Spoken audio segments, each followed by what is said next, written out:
All right, so a very warm welcome, everybody, to today's session. We have been waiting for all the members to join, and I think since time is of essence and uh, also it's a working day, so let's quickly start the session today. Firstly, uh, thank you, Mr. Avnish, for joining us today for this session, for this Masterati session on building an incredible founding team. Before we start today's session, a quick introduction about the community. Tapstart Digital is a platform for entrepreneurs, which is poised at helping the helping the community uh, build their businesses with ease. There are a lot of challenges that entrepreneurs face in their journey of building businesses, and through the power of community marketing and technology, we are trying to bridge that gap wherever entrepreneurs, fall short or maybe have hurdles. We try to help them, handhold them in various areas across various business functions. Masterati or such masterclasses or interview sessions with personalities like you are initiatives to facilitate knowledge sharing within the community, and with the hope that entrepreneurs learn things from the people like you who have been there and done that. We conduct such sessions. So once again, thank you so much for agreeing to join us for this session today. Um, and for the community has been a buzz about having this session with you. Uh, you know, Mr. Avnish Anand, right from uh, being associated with CaratLane in the beginning, in the early stages, being a part of the founding team, and cut to present, which is he's the co-founder and the chief operations officer of the company. We are going to ask some interesting questions to you, Mr. Avnish. Some are curated from the community, and some have been asked by our members during the registration process. And I'm sure everyone is going to have a good takeaway from this session. So without much ado, let's start the session today, because everyone is waiting to take away interesting insights and your experiences. So uh, let's start by getting your view on what exactly is a founding team. Hi, Amrit. Thank you so much for having me here today. See, the founding team is, the set of people who kind of start from the idea which they want to convert into a business, and they in a way take full responsibility for everything.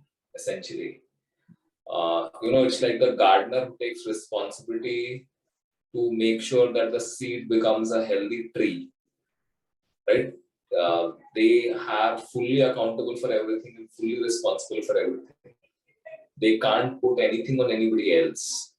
So founders are like that they have to face everything which comes in the way, every challenge, every problem. They have to take all the decisions. They are the ones who are fully responsible and accountable for converting that idea into a business. So when we talk about a co-founder and we talk about a founding team member or a founding team, how do we differentiate that? A founding team member or a founding team from a co-founder. What is your view on that? Honestly, I would say a lot of it is just semantics. Okay, it doesn't really matter so much, because essentially people who, it is a more than your designation. It is the feeling and the responsibility which you take for it, right? A certain organization might say you are a founding team member, somebody else might call you a co-founder, somebody else might call you something else. But net, it is whether you have taken the responsibility to really become that gardener which I mentioned earlier or not. But honestly, I think we are almost splitting hairs and saying what is the difference between a founding team member and a co-founder also. There's not really much to differentiate and say this is a responsibility of a co-founder or this is something which a founding team does. It all depends on how that organization is structured. They could have a 20-member founding team because that whole team started. You could say that a co-founder in some sense is slightly up the hierarchy, depending on how big the founding team is. You could start with 20 people who start the company, all of them might not be co-founders, but that's pretty much all there is to it. So there are a lot of entrepreneurs in the early stage in the community as well. And one of the common questions that we received was also, there have been only 2 or 3 members who have come together and they have started, but they need to build the initial team, the team building thing that the initial stage has to witness. So that founding team or the initial people, how do they go about building that thing, if we may call that as a founding team? You are asking that how do the initial 2 or 3 people build a founding team, right? Yeah, or how do they get those founding members? See, when you are starting to build a team, at that time, resources are at a premium, right? You don't want to put too much money into hiring too many people, right? At that point in time, the risk is also the highest because you have just started out. The chances or the certainty of success is also the lowest. At that point in time, you also want to make sure that you're not hiring specialists initially for everything. So obviously, people need to multitask and do whatever it takes, right? So essentially, when you try and build a founding team, I would say that one, you need to look at people who have multiple skills so that they can wear multiple hats, right? In terms of just the skill sets which they bring. The second thing is that they should have come with the right mindset to start a business, which means what their compensation expectations are, what their expectations in terms of the other facilities which the company should provide, what their expectations are in terms of how much hardship they are willing to face, how much their expectations in terms of how the work-life balance should be, for example. There's a lot of debate on that subject these days.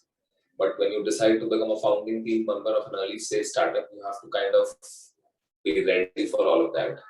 And finally, I think a very important thing is that how much you have bought into the story or the vision which is there, right? Do you have like absolute belief that yes, I believe in this problem, or I believe in the vision of this business, or I believe in what we are trying to do over here? Because if that is not there, then I don't think you should take that person as a founding team member. Because in the early days, you will have all the problems, and the only thing which keeps you going is your belief that yes, we can build this and we will be creating a business out of this. It is very easy to get disheartened and say, okay, let's just give it up on this. So having that faith and that very, very strong, indefatigable spirit is extremely, extremely important. Correct. So talking about, what we need to look when we are trying to have the initial people in the team, as simple as it can sound, how, according to you, how difficult is it to build the founding team?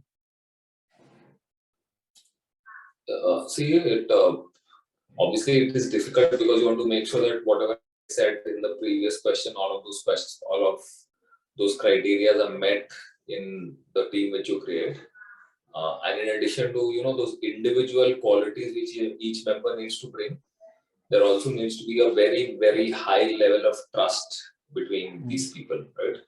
Because when things are hard, when the pressure is high, that's where there is the highest strain on the relationships, the working relationships also. So only when there is real trust and very high levels of trust that the relationship can manage this strain. So it's obviously not easy to find 1, 2, 3, 4 members who can be part of the founding team, who also come in with the right mindset and the right belief and the right skill sets. So obviously it's not an easy thing to do at all, but obviously people are end up doing it. So there is a method to do it, and people do it all the time. So like anything with starting a new business, there's nothing which is easy, but I don't think it's impossible, and it's not like too hard also, I would say. So very clear what you want. Exactly. So, Mr. Avnish, talking about trust over here, we have heard and read about this that when it comes to finding a co-founder, your friend circle or your family is something that you can look at, one of the ways. But if there's and this question has also been from the community, that if your close circle, if you don't have anyone in your close circle that you identify as the right fit for being a co-founder with you, finding a co-founder, where can the entrepreneurs look at? Which direction can they look at? See, it doesn't have to be a close friend. Okay, you can look at people you have gone to school, college with. You can look at people you have worked with, and then there are obviously references, right? You might not know that person directly, but it's like a second level connection. A person you know really well, who you trust, who knows another person who he trusts or she trusts or knows equally well, then that trust kind of translates. Uh, and that strong reference is the other way in which you can find somebody who might again be a good founding team member for you. Hmm. So you have to basically use your networks also to find people. See, essentially, it's all about proxies, right? If you know somebody, then it's like a validated thing that this person can display these attributes. Hmm. When you don't know somebody directly, then the next best option is a reference. Got it. Or if there's somebody who's like a proven person and people know and they've done, been there, done that types. But even then, you need to kind of have enough conversations and understand that person. But a reference obviously is a great way to find somebody. Awesome. So all the questions, of course, but tell us about, you have been a part of a founding team. How was it? What was the vibe or the pulse of being a part of a team at a very early stage as a founding team member, and how frugal were the times while running the show? How was it about CaratLane early years? So just for everybody's information and understanding, it all started in 2007. Just to give you a sense, in 2007, there was no Amazon or Flipkart in this country. I'm talking about those times, right? There was no like a large VC networks and funding news and the entire ecosystem. None of it existed back then. In CaratLane's case, the two people who started this company were Mithun and Gopal. They kind of were trying to build a founding team, so they had something in mind. They were also using their own network, so I met them through somebody and then I decided to join. At that time, the plan was to get 3 or 4 others like me also to create that team. Unfortunately, they were not able to find anybody other than me at that point in time. Because very few people, like me, and they wanted people with a certain kind of experience and background, were willing to take these chances back then. It was considered to be too risky. One, anyway, as a startup was risky, and then trying to sell jewelry, etc., online was even riskier. So they had a lot of difficulty, and we finally gave up. We were not able to find anybody else to become part of it. So in that sense, it was very small. There were like 4 of us, and then we hired some more people. Second, I would say it was a good thing for us because we were not in any rat race to build valuation or any such thing. We understood that this was supposed to be a hard problem which was going to take a lot of time to solve. So there was no rush to get to a certain number of customers or a certain revenue in a very quick period of time. So we were working on building it slowly, right? The slow burn. So in that sense, there was no need to spend a lot of money. So we were naturally frugal in that sense. Mithun being a Marwadi, and I say that in a good way, that we had a lot of the basics in our thinking and the way we spent money very, very sorted. And we were aligned in that. I think that's where the meeting of minds was there, that we were, nobody was in that mood that let's spend money on this or let's spend money on that. We were willing to do everything slowly, spend money on the right things. For the first 4 years, other than the money which Mithun and Gopal put in initially, we didn't raise any money, and we were not in any crazy rush to raise money. We were building each piece slowly. Other than that, I think today there are all the young people who come out of colleges and, who like a lot of people you would know, right? They are very, very open to joining a startup. In fact, I see a lot of people who are more keen to join startups. But back then, like I said, it was not like that. And actually, more, finding customers was obviously hard. Finding employees was harder. Nobody used to be willing to join. So we actually struggled to get the kind of people we wanted for a lot of positions. So then we found other ways. We did some jugaad baji, right? Okay, this person might not be perfectly right for this role, but we'll manage with this. And again, obviously, all of us wore multiple hats and played multiple roles. The good thing was that, people like me who actually didn't have a background in e-commerce or retail or jewelry, because we were forced to play those roles, we got to learn some of those things which we would have not learned otherwise. But it was like a completely different time in terms of the ecosystem. We didn't have a payment gateway from a bank.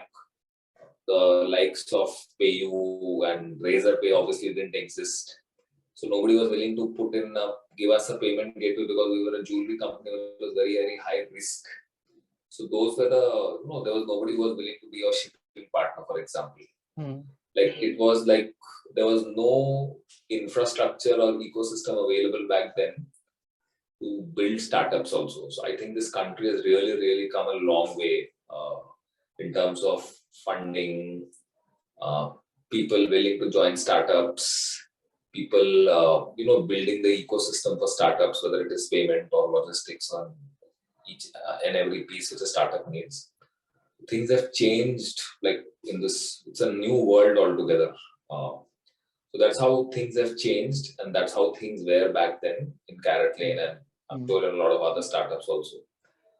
I think we were fortunate that we managed to build things in the right way, and we were able to see those difficult times and then benefit when times change, right? When the internet speeds, logistics, payment solutions, customer mindset to buying online, all of that slowly started changing. So we rode that wave to, kind of build a better business. Yes. Steadily the built up of the company that has happened steadily over a course of time and with the changing times. I think this question pops up in my mind, and I'm sure I'm echoing the thoughts of the community. Building the initial team, you said that you were the only one, the two founders found to be the right fit back then while they were searching for more. Tell us about your mindset, because founders, co-founders, they are looking for, expanding their team, the core team. What was your mindset to, that made you decide that, yes, I want to do this, even when it was risky? What was your mindset back then? So that entrepreneurs today get a perspective of what they should look in, people who would join them. See, I was raised in a very small town. Okay. The only career choices, or what we typically are told when we are growing up, right, that you go to this college or one of these colleges, you get a job in an MNC and your life is set. So I grew up with that plan in a way, and I kind of achieved that plan, and I was supposed to be happy doing that. But after that plan was achieved, I realized I was not happy, and life was, it was fine. You had it was a good organization. You were making decent money. Life was good, but I was seriously very bored. And at that point in time, my wife and my one of my close friends, they were working in Bharat Matrimony. So I used to see what they would do. They would go to office on Saturdays because there was work to be done. I always had weekends off. Nobody would call me on a Saturday. And I used to wonder and be amazed at, the work which they were doing. And I used to almost envy their work which they were doing, because I thought that was much cooler and more interesting than what I was doing. So that is one situation which was there. Plus, I was also seeing all these other startups, etc., which were coming, and I obviously thought this seems to be cooler than whatever I was doing. I also think that I actually have a little bit of a risk-taking mindset also otherwise. So that also was there. Both, I had just gotten married, I didn't have children, so there was no financial commitment as such. So when the CaratLane opportunity came, I think in a way I was a little predisposed ki I want to do something like this. And for me, it was to do something which was more aggressive and more risk, uh, in a way riskier, meaning of interesting thing which I would want to do. And I was also keen, let's try something to build, to do something where you build something from scratch, which would be more interesting. So that mindset was there, which is why, I didn't even care whether it was jewelry or any other category, honestly. It was not even my idea. But I was just keen, okay, this is an opportunity for me to build something and build it with people who seem to know far more about this. Mithun came with all this understanding about jewelry. Gopal knew all about the internet and technology. So in that sense, you had two very seasoned people. We had another colleague of ours who joined, Kalai, who had also worked in two startups. She was the fourth member. So we had these people, so I thought it was a good team. Obviously, at that time, I didn't even know anybody who could give me advice on whether I should join a startup or not, because we didn't know anybody. This is 2007.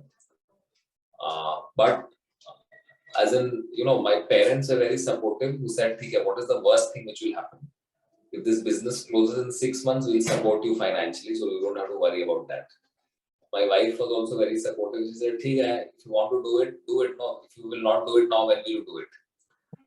So there was no risk in that sense, and they were very supportive. And we said, "Okay, what the hell types?" As in, you just thought, what is the worst possible thing which will happen? You will learn something. If it goes well, then great. If it doesn't go well, then you will again, will possibly be jobless for a little while. But my parents will support me, and then we'll find something else. So it's not such a big problem as such. That was my mindset essentially. I also, when I met Mithun and Gopal, I liked them. In the sense, if I tell you about the conversation we had, Yes. Mithun and I didn't speak about anything to do with jewelry, retail, e-commerce, or startups.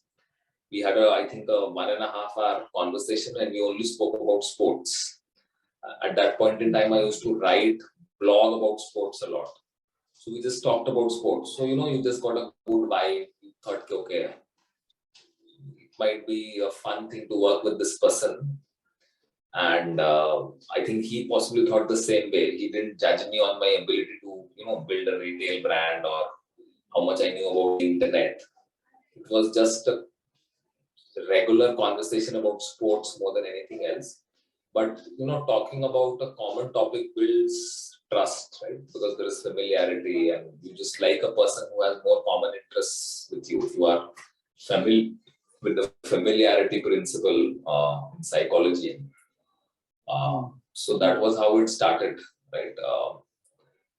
So I think you like the person, you thought, okay, let's do this, let's see.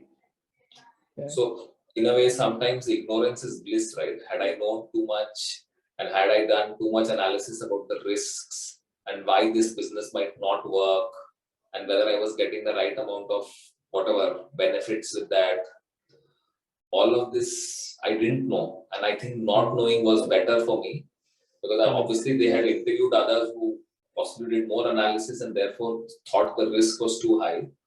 I think in my case, being ignorant was a good thing, and it was a blessing for me. Correct. So कहते हैं ना, co-founders जब आते हैं company में, it is kind of a marriage that you need to do, and there so and this the entrepreneurs in the community will also agree that they believe on the intuition when they are dealing with people. अगर आप connect करते हो उनके साथ, so things work out eventually, because obviously you're talking to a person who might be skilled, who might be qualified, but the connection at the first should happen, and then progressively things go forward. And I think this conversation and this experience that you just shared with us, your conversation with the two founders of the company, has only validated that fact that how entrepreneurs operate is actually the way of operating. Because unless people don't connect with each other, there are chances of conflicts in the future. Because quantitative assessments के ऊपर इस किस्म का collaboration नहीं किया जा सकता. Awesome. So tell me, what has been the CaratLane's growth mantra right from the beginning, or maybe how it has evolved over a period of time? So, see, one thing is that we had some things in mind in terms of what we want to do. We knew that there was a big opportunity to create everyday jewelry in this country, create beautiful designs at lower price points.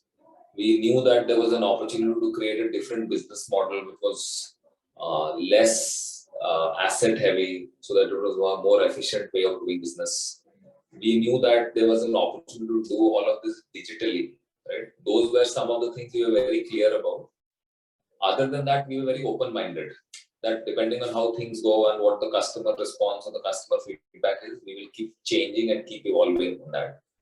These were some of the 3-4 principles which were very, very fundamental, which we would not be willing to compromise on. Everything else was open to change. The second thing was we knew that it was a hard problem to get conversion and get the experience right. So we were very, very focused, and even today, we just have that same focus that let's keep solving problems which will improve the conversion and improve the experience. That is it. Everything which is needed to improve conversion and experience is the mantra. Obviously, you have to make beautiful designs, like I said at the beginning, because it is a design-driven organization. So we have to make beautiful jewelry, use that to create desire for customers digitally, and then do everything which is needed to keep improving experience and conversion. That is the only mantra.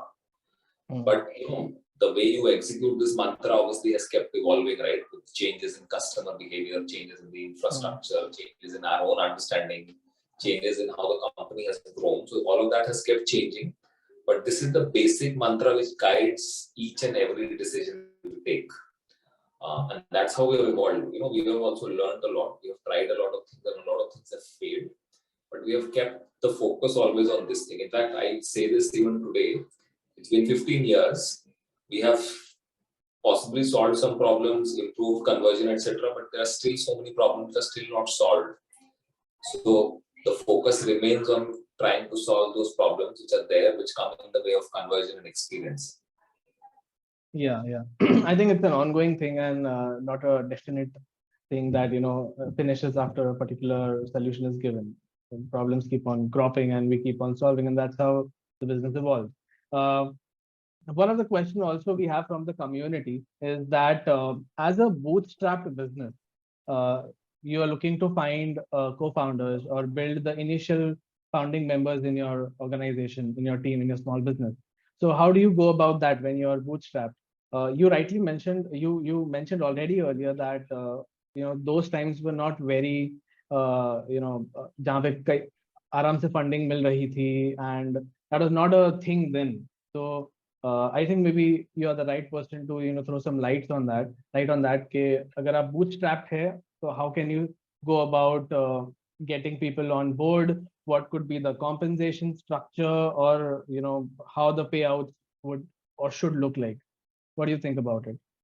See, again, bootstrap is it's, I would say, a very romantic term where you say you have no money and you're totally bootstrapped. I think it's a very hard situation to be in today because there's just so much competition. Unless you can find people who are willing to work without any money purely based on equity, which never happens, right?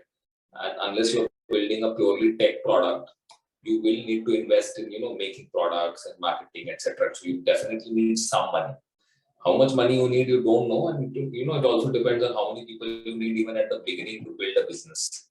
And some of them might need money because everybody might not just come, for the sake of equity or the sake of upside.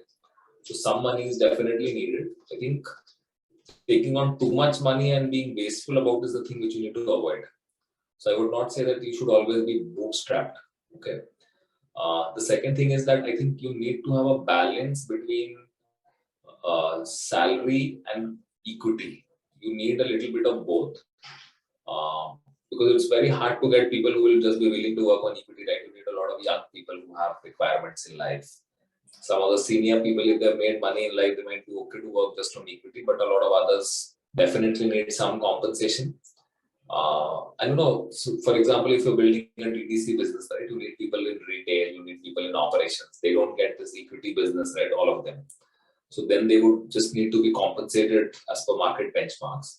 But obviously, a lot of your critical functions, a lot of your senior people, technology, digital people, they would be willing to work for the higher upside. So yeah, depending on what your state of money is, right, and how much money you have, you can decide how much you want to give as compensation in terms of money and how much as equity. And accordingly, you can decide what kind of people you want to have. So if you already have suppose raised money and you can pay reasonable salaries, then you need to give possibly less equity and hire people who want a balance, a more favorable balance of money as in salary and equity. But if you don't have a lot of money and you're saying willing to give away more equity, then you need to hire that kind of people. So it also all depends on how much how much money does your business need and how much money you have. And the kind of people and your compensation structure should depend on that. Okay. All right. So, so that was about all the open-ended questions, Avnish. I have got some, lighter questions that I would be asking you before we wrap up today's session. While I do that, I request the members, whoever wants to ask anything around building a founding team, please submit your questions in the chat box. I will allow to unmute you, and then you can ask the question, or I can read out your question to Mr. Avnish. So you can do that, put your questions in the chat box. Meanwhile, so tell us how your journey at CaratLane, whatever it has been, how have you changed as an entrepreneur while through the journey? See, obviously, when you do this for so many years, then first and foremost, I think you learn a lot about yourself. And this question which gets asked in some interviews, right? Strengths and weaknesses. People generally say, I work very hard and all of that, right? You get the real answers to that question when you work in a startup for so long, right? When you really are focused on one problem, that you really discover yourself, right? I think you also realize what really matters in life and what doesn't. A lot of the things you are chasing when you're younger, when you have a more fancy idea of the world, that changes. You also, really understand what works and what doesn't. What will make a difference and what just looks good on paper or sounds like a great idea but really doesn't work. So you become super objective about things in that sense. You also become a much better judge of people, right? Because you spend so much time building teams, hiring people, firing people, judging people, assessing people, that you realize that finally a lot of your success depends on how you do your people part. So you obviously, if you don't do it well, you will fail. But given the fact that if you survive for so long, that means you have figured out some parts of your people thing, right? So you figure that out. And while a lot of founders would say that that whole vision that they had everything thought about at the beginning of everything, it doesn't happen, right? A lot of things you discover along the way. So suddenly you realize we should have focused more on the culture and should have focused more on the structure and should have focused more on this after the problems start happening. So you also become very honest with yourself. Yes, I stood up on this. We didn't think about it. Although you might not decide to say that in public, you might still say that we had everything sorted. So in a way, I think when you are building a company like this, right, as compared to when you are in a corporate situation, you just become very honest with everything. You are more objective, I think, and that is the biggest change which happens in you, because you can't get away without being objective and honest, right? You will fail. If you survive, that means you have passed that test of discovering yourself and figuring out what really matters and being objective about things. So that's how you change, right? You lose all your hair and you hopefully learn a little more than what you learned earlier. Yeah. So, well put, well articulated. In fact, so when you were mentioning about, working hard, tell me how long are your working hours? See, this is a very wrong question. Okay. I'll tell you why it is a wrong question, because the way you work is very different. we somehow, if you're sitting on your laptop and you're crunching some numbers, we think you're working, right? But the way you work, is very different. That, you obsess about the problem. So even when you're sitting on a Sunday and you're shopping in Decathlon, your mind is saying that how are these people solving the same problem which we are solving? What is that they're doing so well, which we seem to not be able to do, right? You're always seeking answers to the question. So you're fully engaged all the time, but you're not working per se. You're not doing any task as such. And in that sense, you are fully engaged all the time, even though you might not be, doing work. And I think that's one part which people miss. That the amount of time which you need to spend thinking about your problems, seeking information to solve those problems, seeking answers, is more important than just, doing some task per se. Very true. This is one of the things, people romanticize about, working for 15 hours, 18 hours. But I think very rightly mentioned that spending time not working, but actually processing things in mind and, thinking. अक्सर ये होता है ना, इतना काम होता है, to do list जो होती है वो कभी खत्म ही नहीं होती है, that what you just mentioned, that does not get enough time, to step back, think, process, and figure out in your mind. So indeed, yeah. So what, according to you, do you think that entrepreneurs, what are the two challenges that entrepreneurs today in India's ecosystem face, according to you? See, as in, there are lots of problems which they face. So, as in, like, for example, hiring is a problem, right? Getting good talent, because suddenly there are so many startups, there's so much money. The supply of good people with the right mindset and the right skill set is obviously less than what is the demand for that. So obviously getting that is a problem. In the second problem is that, today, like I said, right, we had the luxury to build things slowly. Today, I don't think that luxury is there. Everybody seems to be kind of in a race against time and against all the other startups in the same space. Ki pehle kaun karega? If you don't do it before all the others, then you have that problem. So I think that's another problem which I think people face today, is that they're trying to do things really fast. It's not just about solving the problems, we also are under this tremendous time pressure. And I think those two, I would say, would be the two most important problems, I would say, which people, in addition to obviously, whatever problem you're solving will pose a lot of challenges and a problem for you. But I think the people parts of building a business and, this pressure which comes from trying to do it very fast, right, which puts pressure on you and makes you do wrong things. I think those would be the two biggest challenges. Correct. And to sum up my round of questions, two things that you have learned in your journey that you would want to advise, to all the entrepreneurs over here from your journey. One, like I said, right, you should be very, very prudent with money. Second, you should really work hard on making sure that you are focused. You and your whole organization is focused on solving the right problems. You sometimes just take on the more fancy looking problem or the cooler looking problem, or sometimes there is a new technology and you just try to find a problem which you can solve using that technology, just because there is AI and ML and VR and AR and all the other things. So that is something which a lot of people get trapped into. That just because this technology or there is money, let's use it. So that focus on the right problem. I'll give you an example that imaging is such an important thing for jewelry, right? Because of the nature of the product. We have always done a lot of work on it from 2007 onwards.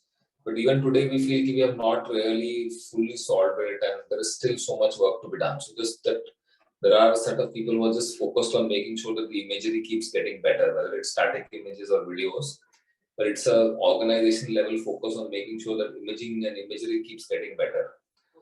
Just because you have try on and virtual and AR features, we are not using that just for the sake of it. We are still working on the basic way of doing imagery to make it work for our customers.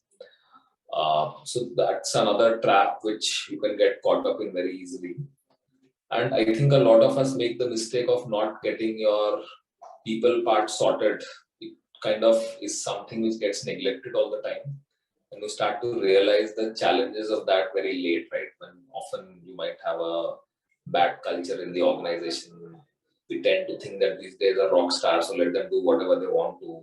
You don't put in the right controls in place. And just sometimes what happens is, because you're a startup, you say, everything is okay, right? You keep making mistakes, you don't learn from it because you think in a startup everything is allowed.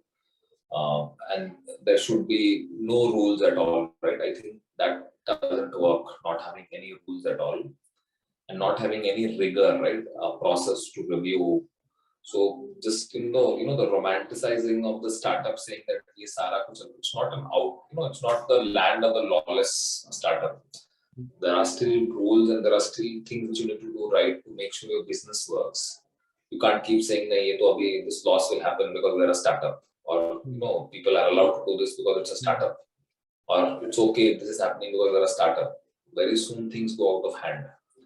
So you have to be very careful about that. I think that this time wala thing is a big problem. So you have to make sure that you are in this for the long haul. So you have to be very careful about not getting caught up in short-term decisions to either impress your investors or to just increase your funding. Unless you have a way of quickly making a quick buck and getting out, which is okay then. But if you really are planning to build a business, then you have to take decisions which are right in the long term. It sounds very cliche, but a lot of us get it wrong. Correct. Awesome. Thank you, Mr. Avnish. So we have a few questions in the chat. I would request Bharti to unmute herself and go ahead and ask your question. She's put in the chat, but Bharti, I would love if you can ask your question yourself. Thank you so much, Mr. Avnish. I think it's been wonderful listening to you and all your experiences. So having come from a corporate background, suddenly wearing an entrepreneur hat, I have a lot of conflicted issues. Neither can I get rid of that hat and neither can I put on this hat completely. So I have those conflicts. But my key questions were like, we are a very, we are bootstrapped, cliche, but two people, we are the founders and the co-founders of the organization, and we are practically doing everything. And there's so many things to do and so many decisions to take. Everything seems to be important. But when you're focusing on one, something else goes under the table. So for example, I have written down what should be the top focus areas that we should never let go of: budgeting and finances and compliances, sales and marketing, which includes digital and offline, both, funding, collaborations, tech platforms, and brand creation. To me, I've listed down these as 6 key areas where we need to be focused on all the time, but I don't think it's possible for us to do this all the time. And I'm keeping aside production. So we're a Western women's brand. So we are constantly creating new styles and designs. And I love the way you put that across. Newness, innovative and classy designs, great fits, customer feedback has to be paramount. So these are principles that we tried to follow, but I'm lost between these 6 points. See, Bharti, right? Yes, Bharti. In Bharti, 2 things are very important. Okay. See, one is that the most important asset is not the money which you have, but is your own time. Okay. Which means that if the time which you are spending on doing something, and I'm not trying to demean any task, okay, but if there is a time which you can hire a 20,000 resource to do, taking 3 hours of your time, you might feel you are saving money because you're not spending that 20,000 rupees on that resource. Yeah, but the 3 hours which you're spending on ad is far more expensive and damaging for you. I understand. So you have to really decide that what are the things which you should not be doing, for which it is better to pay somebody because your time is more expensive. You know, And you will realize, yeah, you're right. You're right, because we are kind of discovering that, but then you hold back because you want to save that little bit of money. You know, ultimately everything comes down to that. But it's a very valid point. I think this is something that we need to. Anything else in terms of? yeah, the second thing is, see, again, all the things which you mentioned, right? You have to, as in you put down whatever are your priorities, right? Like your business priorities that you think that this has to happen for success. Yeah. And because of you trying to do so many things, if those things are not happening, okay, you have to really make some hard choices. And those hard choices are of 2 types. Okay. Either you decide that we don't have to do this. It is not important. I know digital marketing is important, but if I can't get a great product out, what is the point of marketing it? So I will live without digital marketing till the time I can get my product right. So in the bouquet of things which you're doing, you decide that, okay, these 6, I can't do all 6. And by in trying to do all 6, I'm doing a bad job of all 6. So let me do a little prioritization and say, okay, these 3 are more important first. Because without these 3, anyways, the other 3 will not make sense if I don't get these 3 right. So the understanding what is really important for you at this point in time is super important. So you say, okay, fine. Let me have less customers. Let me only service 1 city. But let me get out with a great product which my customers will love and come back for more. And I'll show that my retention rates or my referral rates or my loyalty or my experience scores are great. Because without that, there's no point going and being present in 10 cities if you can't get it right in 1 city. Right? So you can always drop a few things which you don't need to do. And so that actually is very important, that what is the smallest denominator in which you need to prove your business model. Do you have to really be present in 10 cities? Do you have to, like you mentioned, Western wear, right? So do you need to have, what is the minimum number of styles which you need to operate with? Yeah. Right? Do you need to have, like, I don't know about your business, but for example, do you need to serve 3 types of customers at the same time? Or can you build and prove your business model first with just 1 type of customer? So, what is like a bare minimum, which is the smallest denominator, right? And like, I give you the example of geography, right? If you can't service customers in 1 city, why do you have to be present in 2 cities? Yeah, that's true. So we're focusing mainly on Delhi and Mumbai because that's where it's absolutely flying. And we want to break into the other markets, but I think let's build this end first. And lastly, again, I am saying that sometimes if there is something which is very, very important for your business, absolutely critical to the success, then, and if you and your co-founder or your founder don't bring those skills, it is important to hire that skill. Either, and you can decide how you want to hire that skill depending on, how you want to pay or what is your money situation. Meaning you want to hire a full-time employee who just comes and works for the salary, or you get somebody who's willing to just come and work for the equity. And let me tell you one more thing. See, finally, you have to be a little generous with your equity, okay? Because if your business is going to become successful, it doesn't matter eventually whether you're left with 20% or 15%. If it doesn't become successful, no, that 20% is wasted anyways, right? It's just a piece of paper. Yeah. So you should be a little generous to say what will increase the chances of the business becoming successful. Because it's better if if the business doesn't become successful, then none of the amount of equity which you hold will matter. So give it to people who you really feel will make you help build this great business. So that's a very good point. That's an excellent point. Yeah. Any skill set which you absolutely need to build a business, you have to find somebody who will bring that to the table. So essentially what I'm trying to say, that you have to make sure that you spend your time on the things which you can do really well, and then either hire for the low quality tasks, or if there's a high quality task, whether you can get a freelancer or you can hire somebody based on salary, equity, whatever. You do that, it will not work otherwise. And trying to not hire, you will just keep doing a suboptimal job for too long, and actually, end up spending more money because you are still spending some money, right? It just happens for a longer time before you get it right and get that person who you need. True. Thank you so much. Thank you so much. You are most welcome, and all the best to you. Thank you. Awesome. Thank you, Avnish.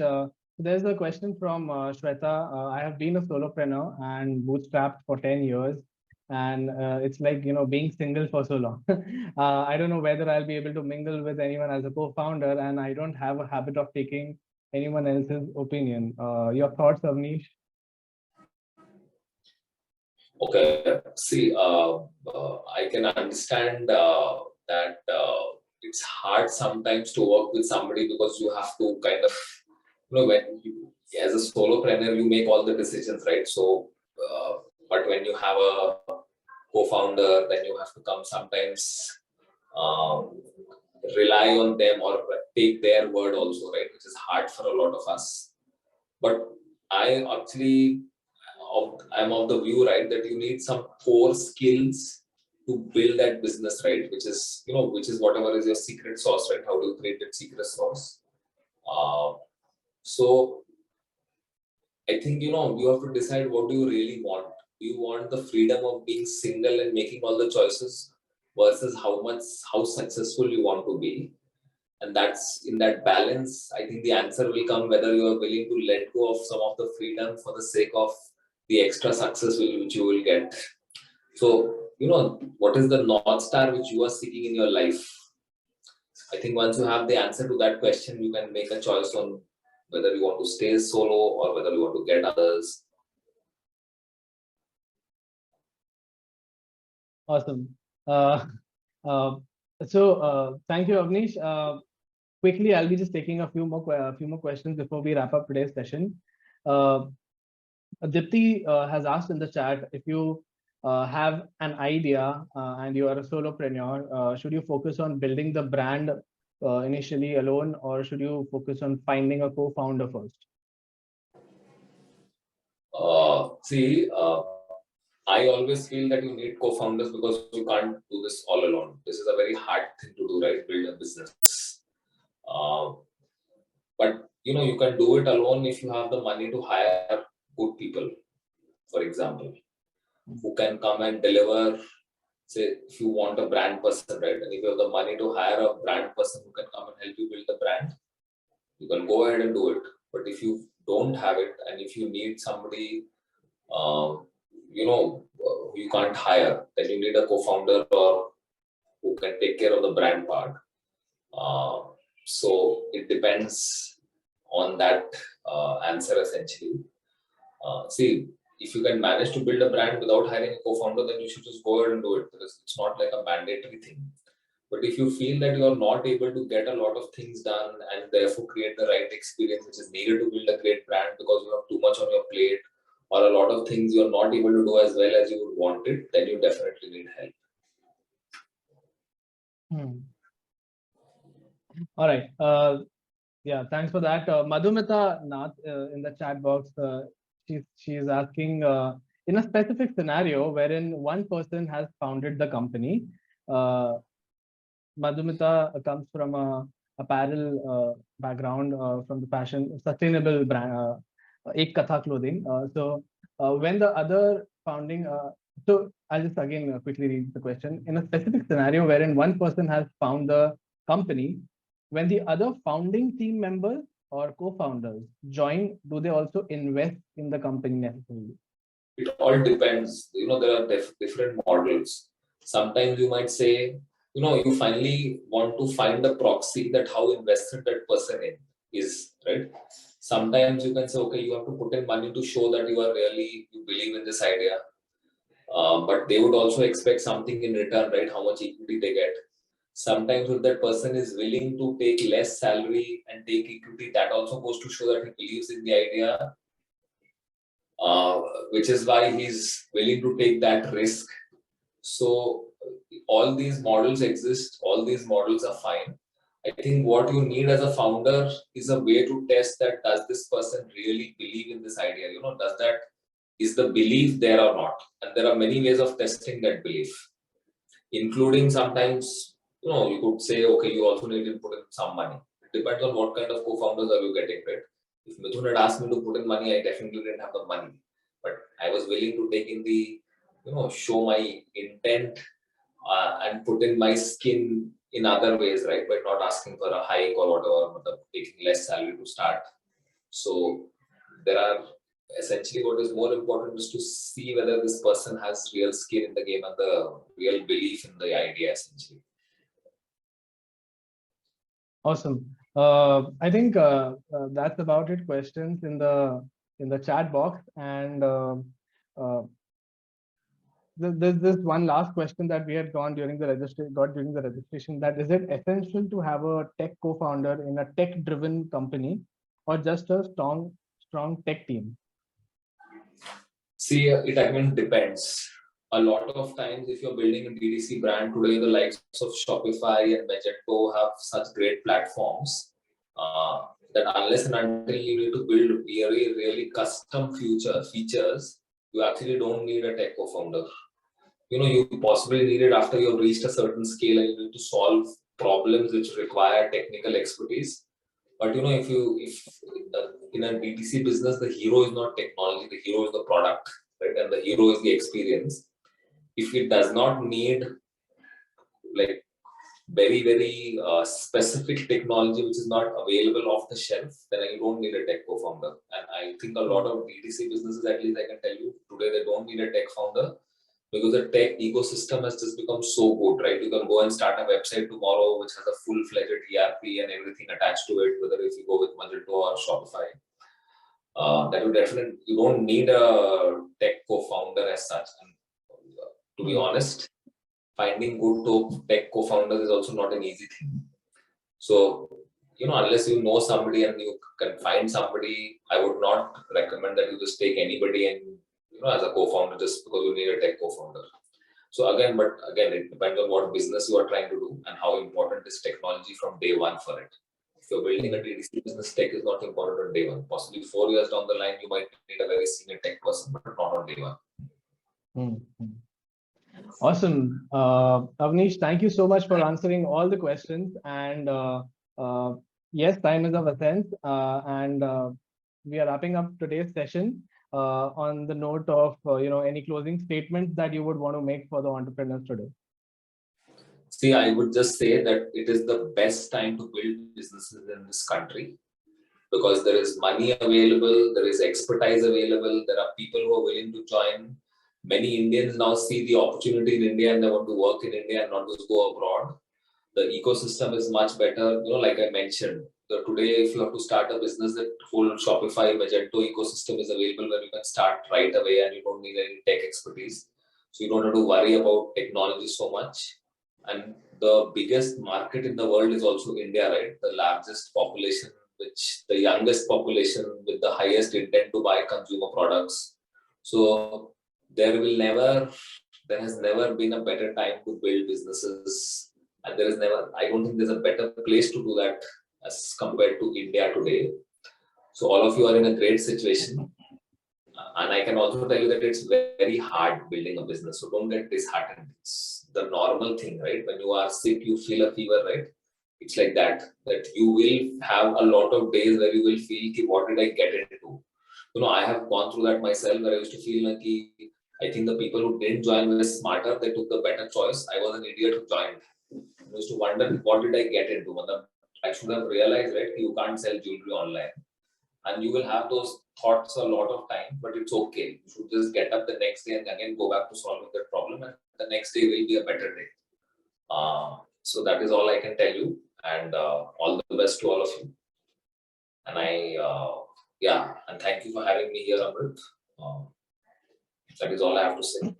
I think on behalf of the entire community, I want to thank you, Suranjika, and myself, both of us. Want to really thank you and your team for helping us set this up with you. It is really heartwarming to hear things from you which are really very relatable, and it gives all of us a hope that we all will reach there one day, and the hustle has to go on. Just get up another day and, keep on doing what you are doing, and, keep solving the problems, and you shall get there.